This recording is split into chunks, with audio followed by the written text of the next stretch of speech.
Okay. Good afternoon. My name is Pratik Murarka, and I will be a host for this session, which is making India a global powerhouse in video games. Of the worldwide $300 billion game industry, India accounts for roughly $2 billion share of the pie.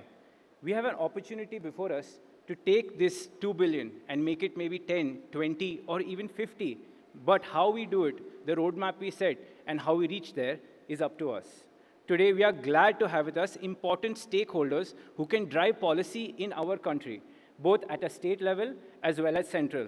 We look forward to them giving direction to our game industry. We are overjoyed that they have given their valuable time and come to India GDC and spoken to industry leaders over multiple discussions, understanding pain points and discussing opportunities. To start, it gives me great pleasure to invite on stage the Honorable IT Minister of Tamil Nadu, fondly known as PTR, and the Special Secretary, Ministry of Information and Broadcasting, Ms. Neerja Shekhar. They will participate in a panel discussion which allows us to understand how state and center could work together to create a roadmap for our industry.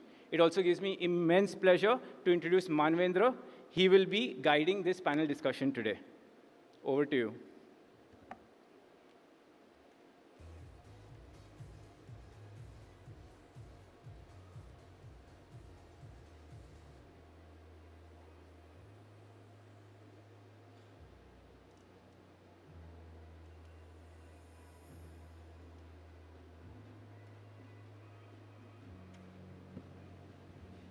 Thank you, Pratik. And thank you, sir, for taking time. Thank you, ma'am. It's been such a pleasure to have both of you in our show today. And it's like, I'm sure by now you know how big this industry is. After all the discussions and all the meetings and all the crying you have heard in the morning, you know that this is something which is really going to drive, is the next wave of, I would say it is the next IT and ITES for us. It has that potential. And the only thing is that how we do this is something is entirely up to us. When I say us, I mean the industry. And that's the approach that we have taken of who is going to set the roadmap for this industry to grow. Because when you're setting a roadmap, you need to have some awareness of where this industry is globally, because that's where the big market and where everything is, and where we are. And as industry veterans, I would say a lot of us at GDAI, we have been around for many, many years. 15 years, 20 years, which means that we have seen it grow. We have seen the global industry grow. And now we have also seen the pain points and the reasons why the Indian industry has not kept pace. So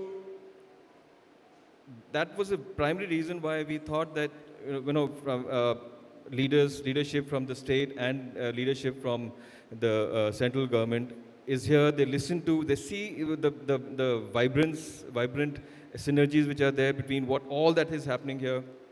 And then you'll understand that, yes, this is an industry which needs attention. And that when we talk about attention, we are actually saying that to drive it, the industry, the state, and the center, all of us have to come together and try and create a roadmap. So as a starting point, the one main thing which comes to mind is that if we are to look at where are we going to go, then we need to understand where we are today. That is something which, after today's discussions, you would have had some idea. And it was very surprising, not surprising, I would say it was pleasantly it's good to feel that, the government at a center and the state, and Tamil Nadu being one of the really progressive ones when it comes to gaming, a lot of thought has gone into what is it that is required.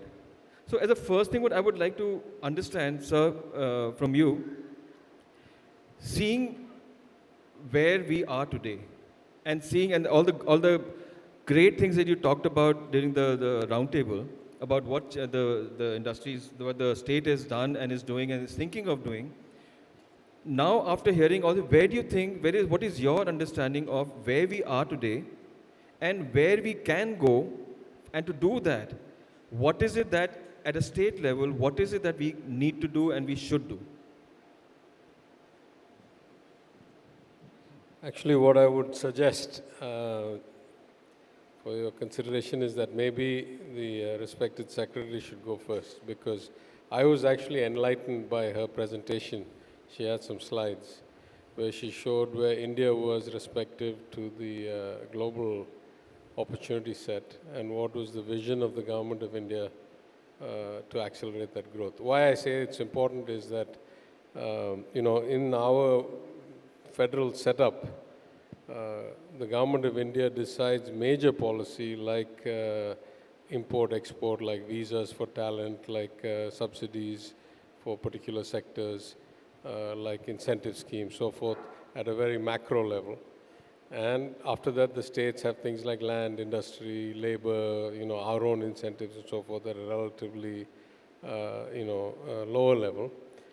But to me, the biggest question here is not my state versus another state. The real opportunity here is India's role in the global economy for the next couple of decades in the IT sector and in the AVGC space. And I think in that, the Secretary's presentation actually set the framework. So I think it might be better if she spoke first and then I come in after that. Yeah. So it just, it's very heartwarming to see, because now I know that, sir, you actually were taking notice of everything that's happening and, making sure that, okay, now something can be done and needs to be done. Yes, ma'am. Yes, thank you for this opportunity, and thank you, sir, for also letting me put across a perspective that everybody will connect with. If you look at the big picture, we'll start from the bigger picture and then come down to what role the people who are present here in this room or in this conference can play. So we're looking at India being a developed economy, or a higher income level country by 2047. So when we look at being the third largest economy in the world, every component, every segment of the industry and of the country has to grow. So the responsibility that has been given to us is the media and entertainment industry. So we're looking at the components of the segments of the media and entertainment industry that have the fastest growth opportunity. And it is definitely gaming. That is what data consumption patterns in the last few years have shown and have brought out by a lot of media reports that have been recently brought out. So we're looking at, so once we look at this sector, and we look at how gaming, the animation, visual effects, gaming, comics, video games industry specifically, the way they are growing. In terms of CAGR also, gaming is one of the areas, along with VFX, that is growing at the largest speed. So this is the focus area. Now, to bring everybody together, you would remember that in 2022, the Honorable Finance Minister had announced in her budget speech that there would be an animation, visual effects, gaming, comic sector ka task force. So this task force was formed. They came up with a task force report, a national policy and a state policy. And that's the national perspective and the state perspective that has been laid out. Yeah, I would say that this industry or this sector naturally suits our state in multiple ways. One is that it's a lot about storytelling, it's a lot about culture, it's a lot about identity. We're one of the oldest languages continuously in use, millennia of culture. We are also quite substantially a global language, large parts of Asia and now diaspora around the world. So I think like our movie industry was a big leverager and accelerator of special effects, let's say, digital special effects. I think we're starting to see that all of these kind of nutrients have led to a very fertile sector in our state. Naturally, that is to say, the government hasn't incentivized it in any particular way. We have broad incentives for all industries, but you're quite a unique industry. You're not that capital dependent. You're not that large workforce. It's a very creative, niche kind of sector. We have not yet released our first AVGC incentive policy.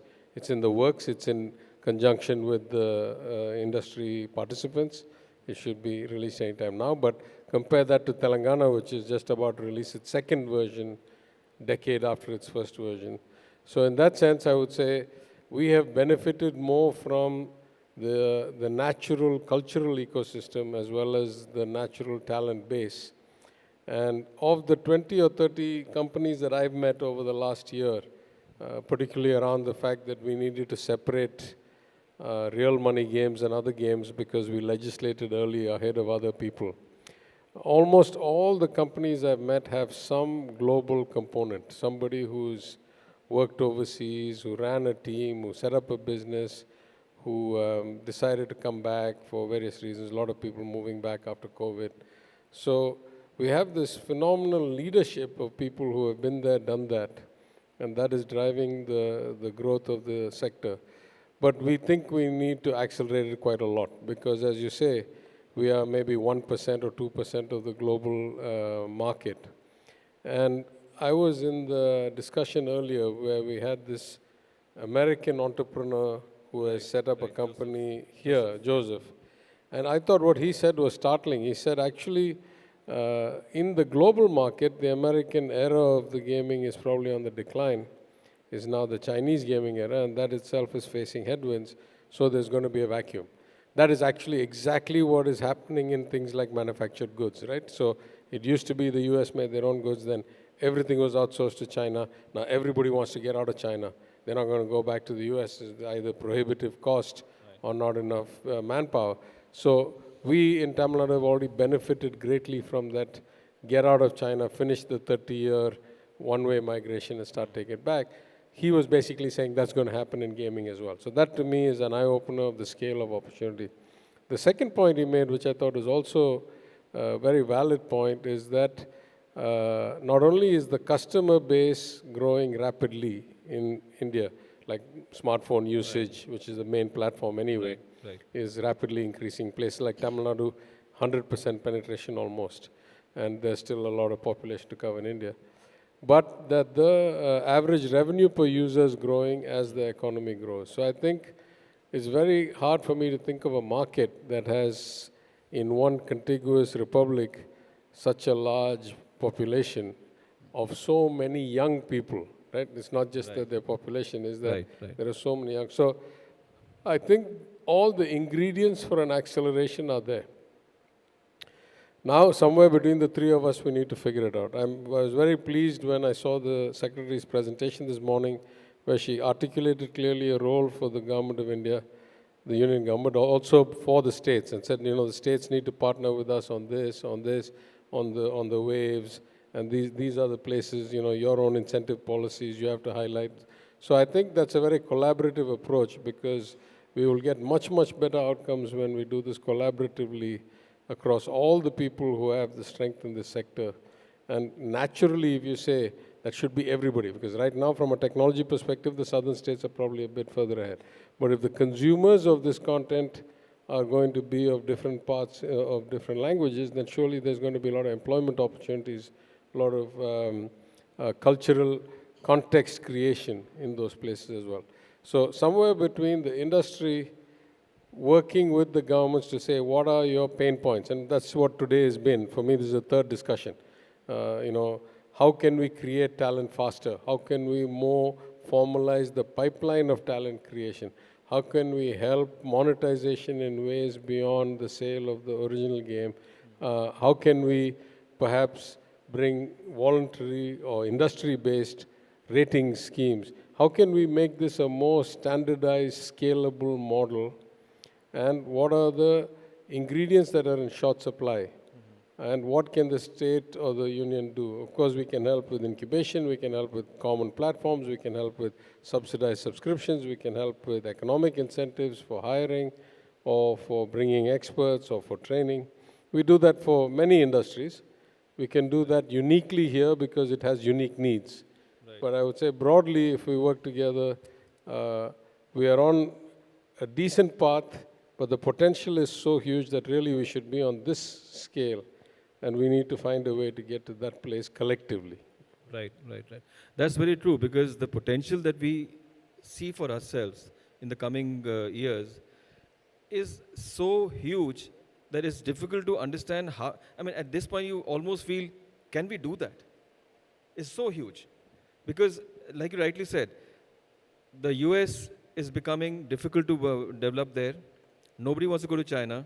And everybody, and because we've had the advantage of ITES and IT, everybody knows that India can do stuff. India can be good at what they want to, they put their minds to.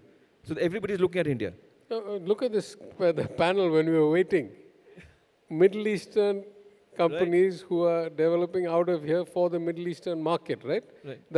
To me, that was eye-opening, just sitting there and listening, right? See, that just tells you that everybody is looking at India. Now it's just a question of, are we giving them a right field to come and play here?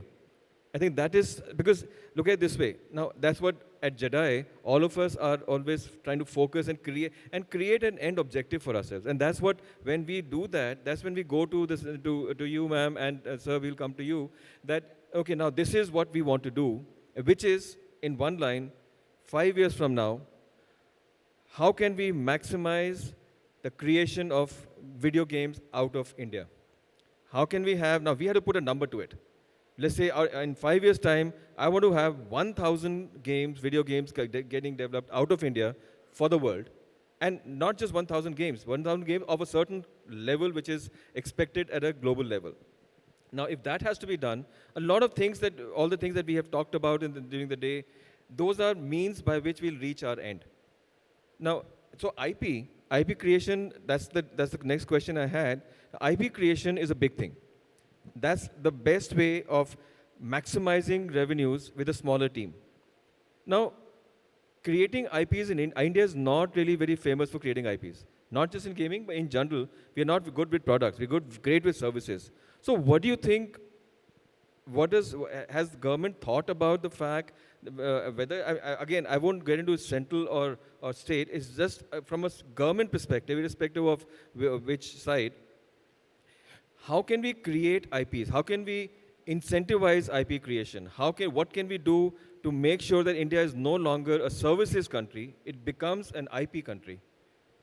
Ma'am, do you think, based on all the discussions we have had, and you know, we have been discussing with you for so many years now about the industry and where we need to be, what are your thoughts about IP and making India an IP capital? Yes, there are a lot of things that can be done, but first of all, India is a union of states. So when we say we should do, states also are part of it. It's not just the government of India, because a lot of action takes place in the states, and states can directly engage with the industry and set up infrastructure and an ecosystem required to do whatever they have to as parallel steps, not really may or may not be in conjunction with the government of India. So we can all do parallelly whatever we want to do.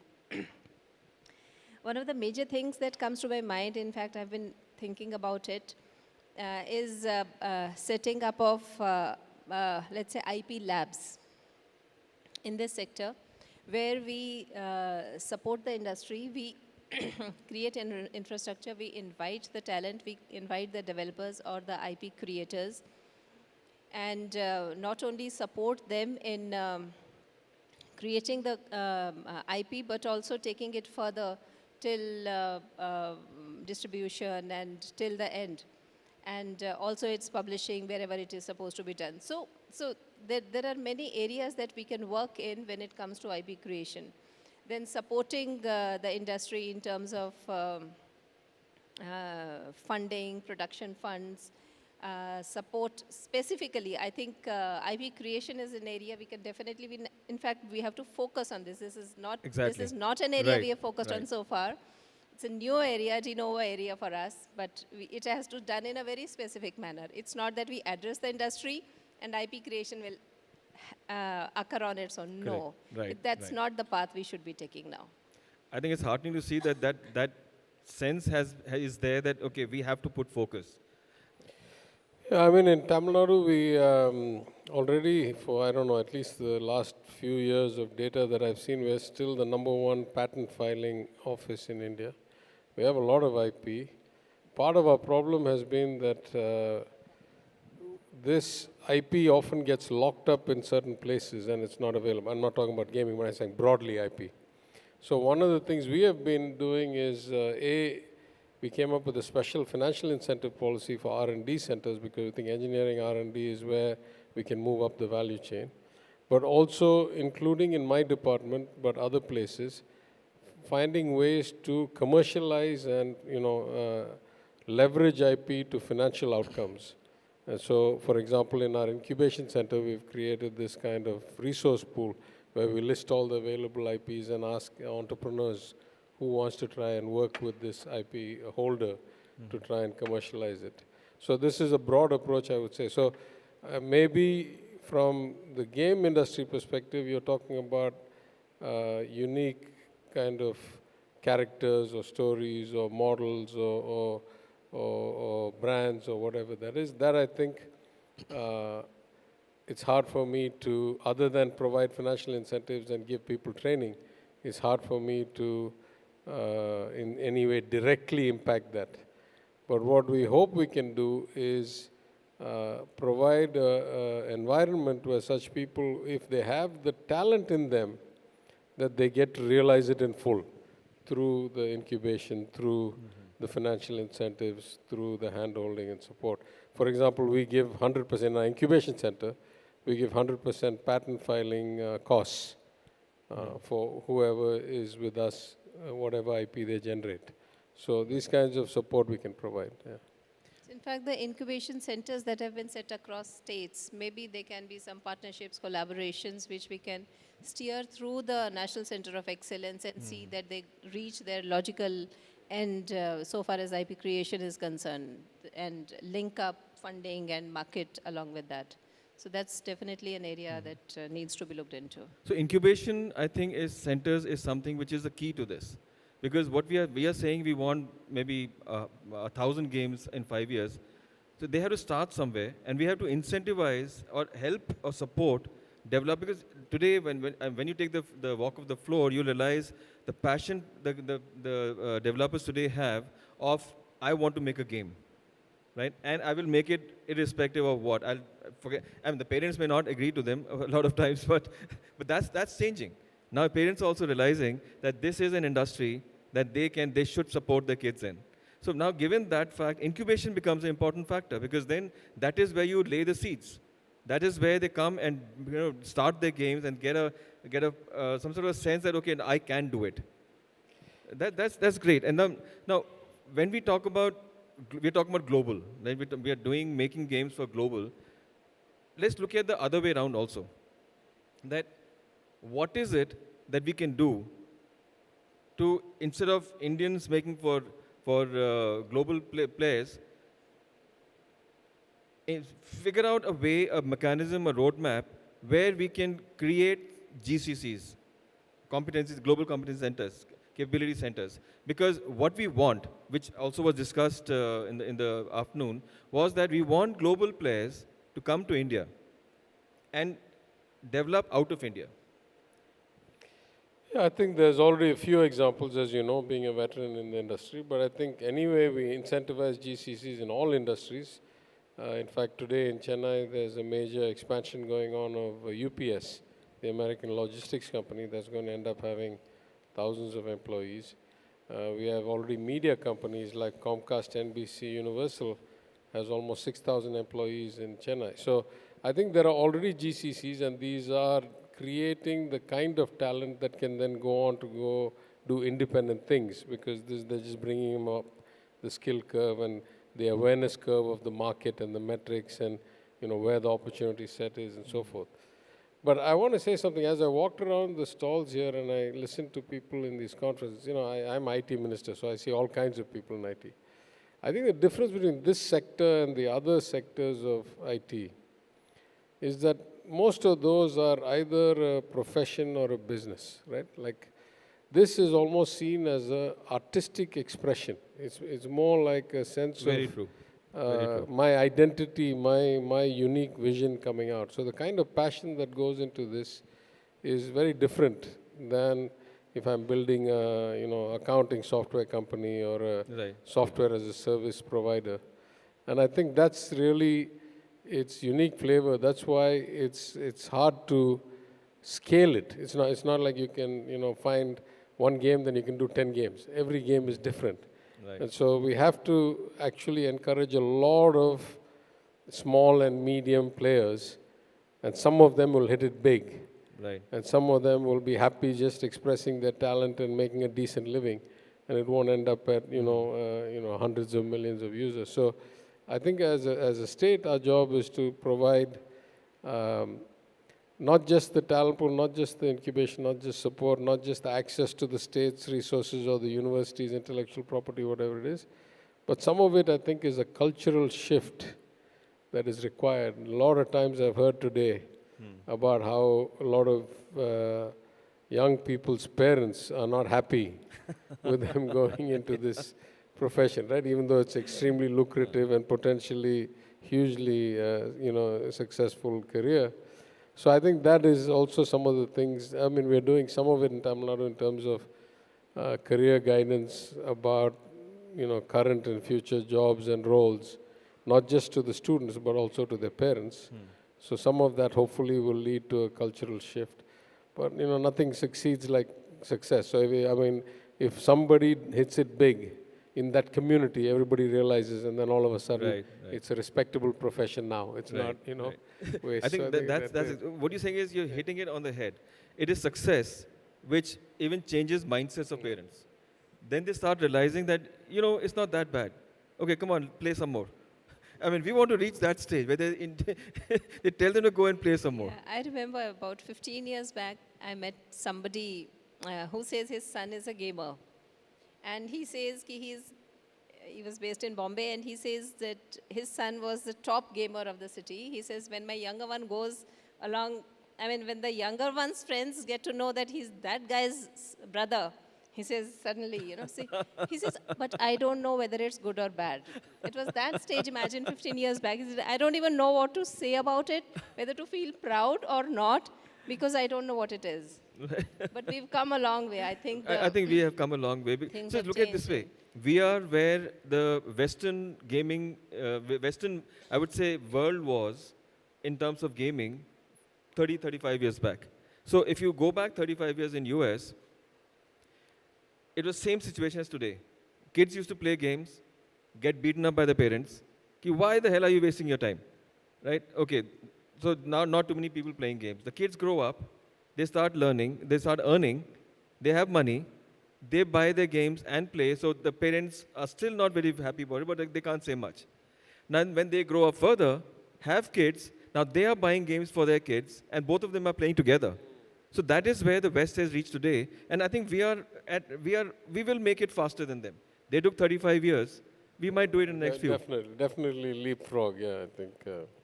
And that is the reason why I think this is a time where the support which we see coming from states, from center, it feels good to see that, okay, now everybody is realizing it is not a bad thing.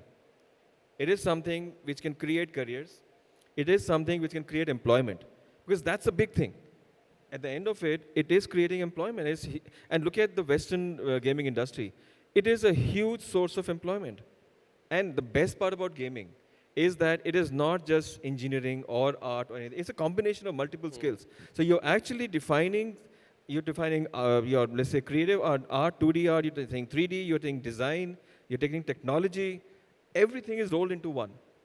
And that's something which is, I think, when we talk about policies, The policies also now, with what we have been working on at the state level and at the center level, they're looking at all the different aspects. They're not looking at only engineering. They're not looking only at art. So from a policy perspective, ma'am, we are working on a draft policy for the national game policy.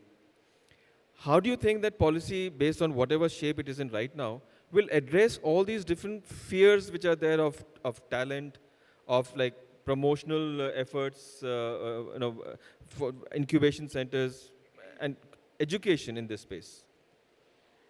Yes, so we've been working on the policy. I mean, the policy draft was recommended by the task force in 2022. So we started working on the national policy. We had a national consultation with the states and the industry. We moved ahead, but now we've kind of improvised or changed track a little bit.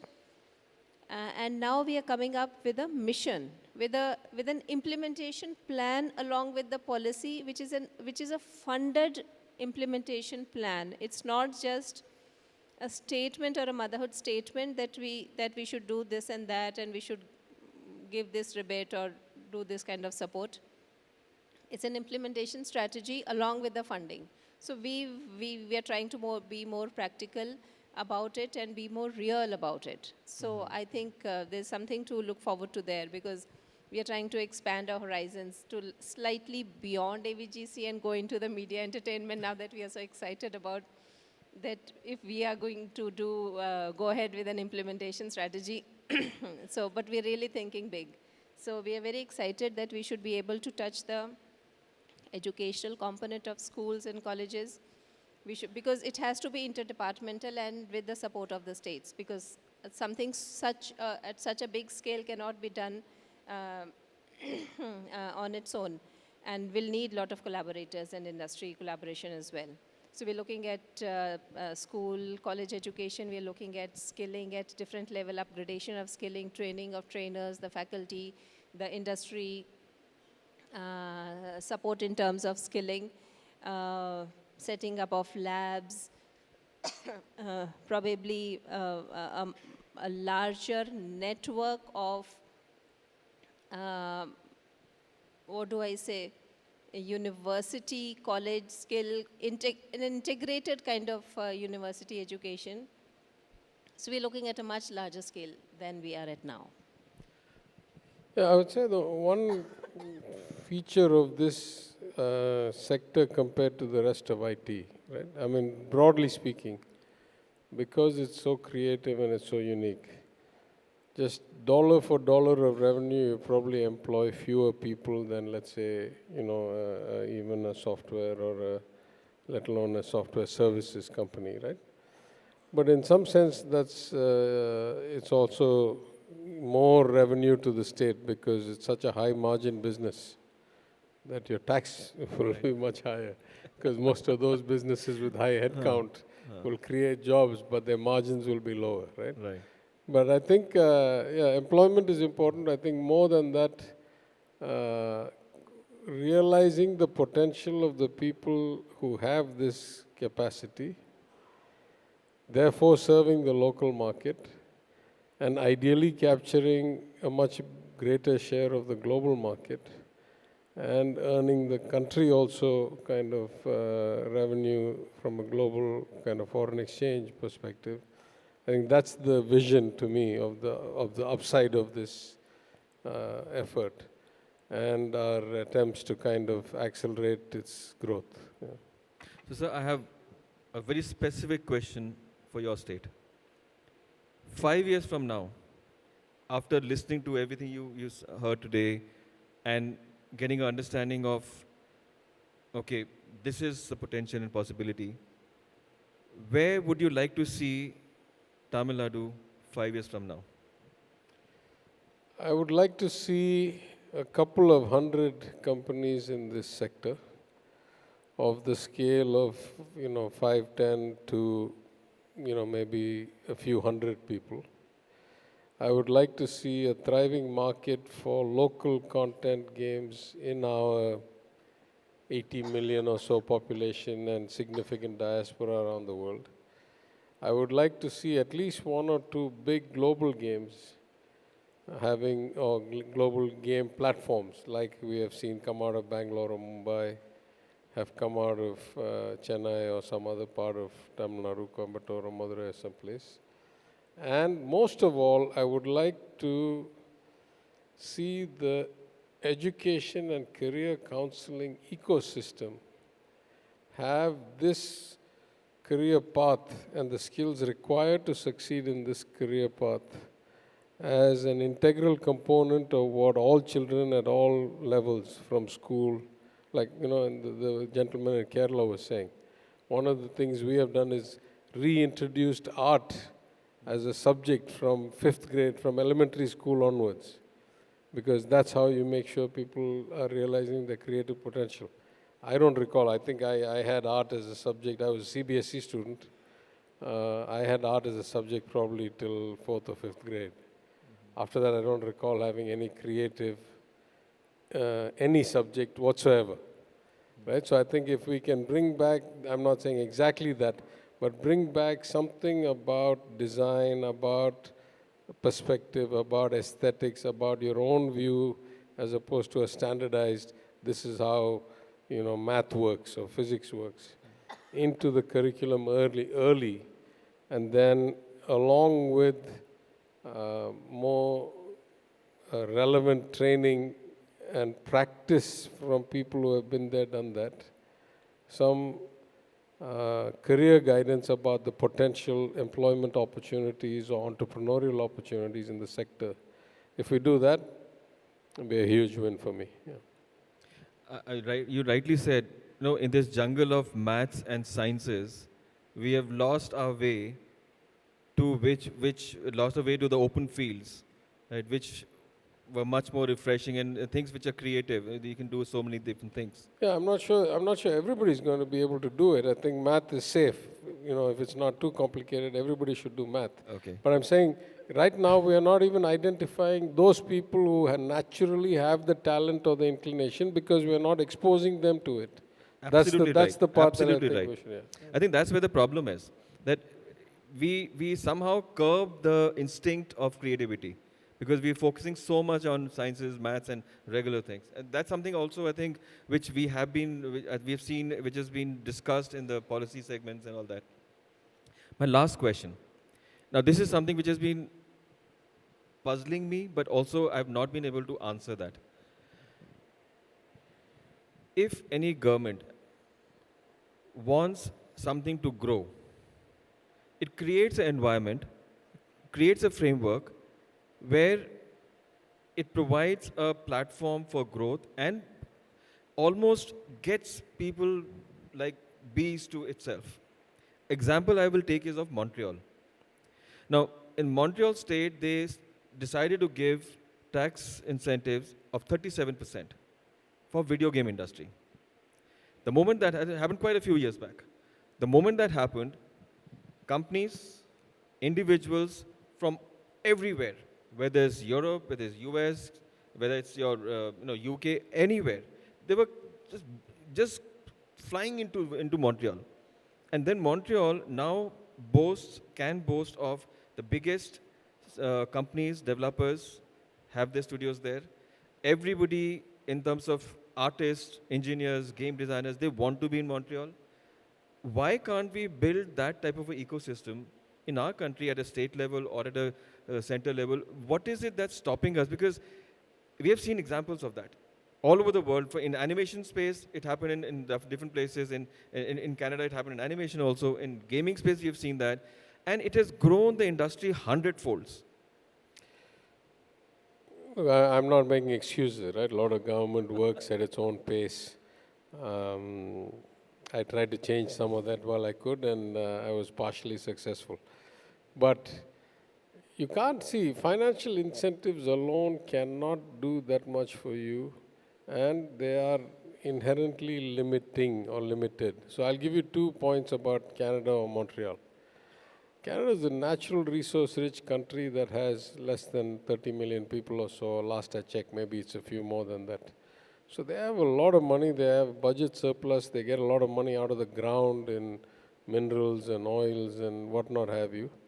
And they can afford to subsidize at a level that deficit states and deficit governments cannot do. That's number one, but that's not even the biggest problem. Montreal is otherwise a fertile ecosystem. It's a place that people love to live. It has a vibrant cultural kind of scene. It has, a strong French influence. It has quality of life. It has different seasons. It's one of the better, rated places to live. It has low crime. It has all these other benefits. And in that mix, with the surplus they had, they must have already known there was a industry there around which they could accelerate. It's not like they had zero developers there and then one day they gave money and everybody came, right? They must have had a burgeoning scene and they said, let's accelerate this and grab market share. So I think you have to have a lot of components for it to happen. I'm not saying that we shouldn't do it. I'm saying just because we have the money, even if we had the money, I'm not sure that would be the basis alone.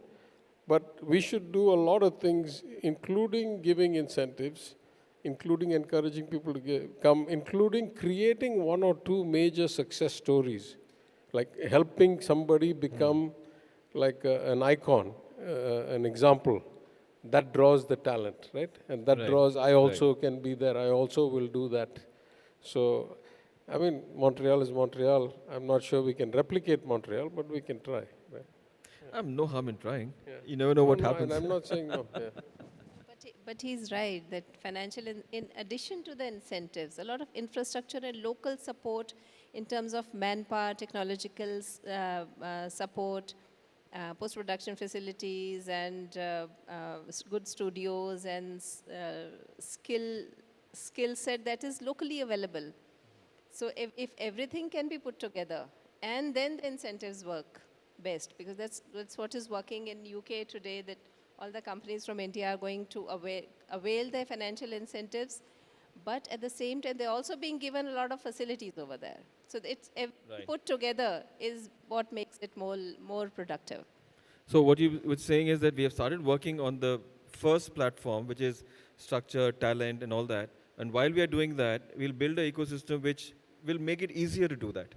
No, we're already offering. I don't think any state or the government of India is not offering incentives. We're offering incentives. Maybe we're not offering 37% refund or rebate, but all of us are offering some form of incentive already. I still think that's not enough. You have to start creating a kind of network externality where this becomes the place to be, right? There's some kind of tipping point. Maybe you are here, then you do acceleration till here, and then it takes care of itself. It just goes to the right. You know what I'm saying? So it has to be a lot of different variables that go into it. We're trying.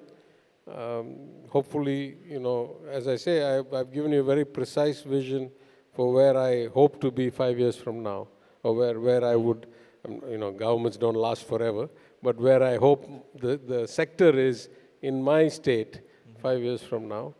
That's, if we get there, then I'm not worried. After that, to go from there to 2x or 10x, that will be rapid, right? Right.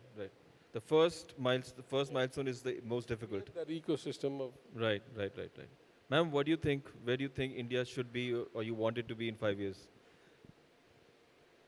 Oh, there's a huge plan and huge aspirations. Considering the discussion that we had in the morning today, when we were discussing the National Center of Excellence, every state wanted to be a part of that. So considering that we are all looking towards the same aspirations, we are all together in where we want to achieve a few years hence, and we are all ready to collaborate. I think it's a very productive area to work in. In fact, I was just thinking, why have only 5 regional centers? Why not everywhere, whoever wants to support a regional center? Why do we limit ourselves? So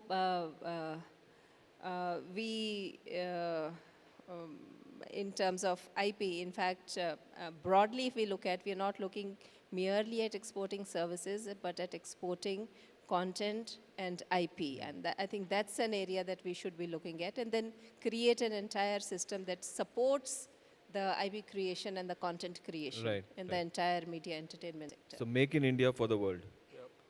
I think that's the perfect way of looking at it. And thank you so much, sir. Thank you, ma'am. I mean, it's been such a pleasure to have you with us for the whole day. And I must say that this year, we have had so much attention from the state as well as the center. And this tells us that, okay, we must be doing something right, because we have created that environment where the gaming industry, video games industry, can be looked upon as something serious, something which needs attention. And thank you so much for coming here and spending the day with us. Really value that a lot. All of us from GDAI, thank you so much. Fabulous discussion. Thank you, Manvendra, for bringing in your decades of experience in building India's largest game art services outsource. I'd request three of you to remain on stage, please. We have two small events we'd like you to participate in.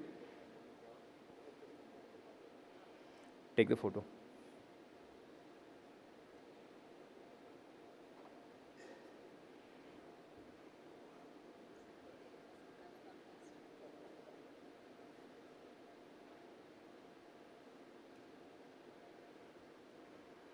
Okay. Manvendra, just remain on stage, all three of you. Just a minute. We have two small events we'd like you to participate in. Okay, so the first event, the GDAI, is releasing a white paper on the incubation ecosystem, which we need to build in India in order to support the Indian game industry.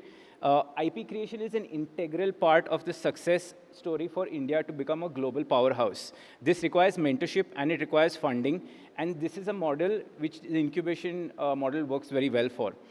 Globally, there are multiple incubation models, and this white paper combines details about all of them, as well as a summary framework of what could be followed in combination with center, state, and the industry.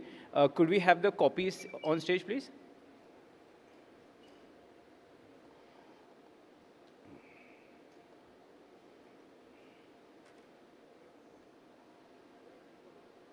Come, Deepak. Okay, Deepak is the author.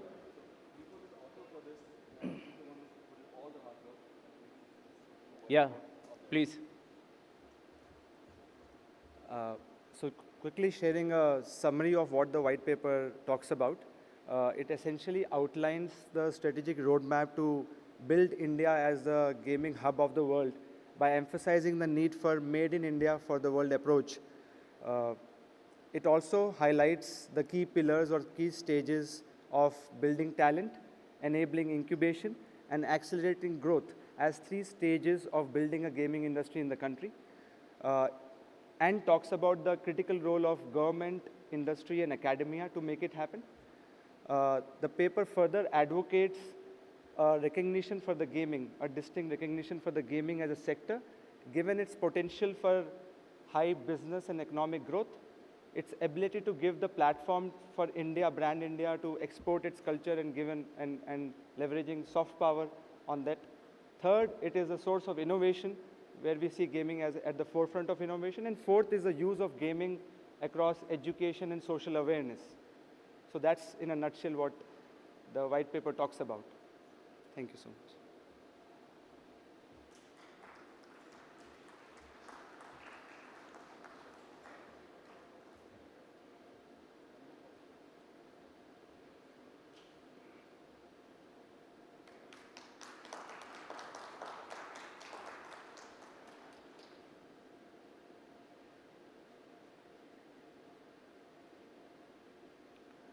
Thank you, Deepak. Okay, in the second event, the industry has been working together and now has the brilliant opportunity of signing 3 MOU, which will define the way that we are going to work with the states of Sikkim, Rajasthan, as well as FICCI. I'd like to call on stage C.S. Rao, IFS Principal Secretary, Tourism Department, and M. Ravi Kumar, IFS Director, Commerce and Industries Department from the Government of Sikkim.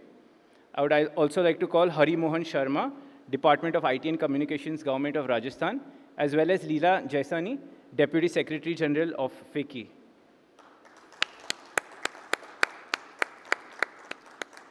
Is Sridhar in the room? Okay, Manvendra.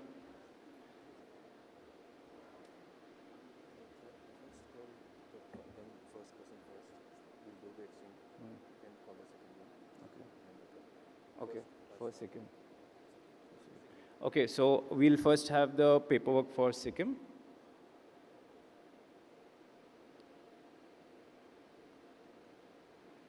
Three copies.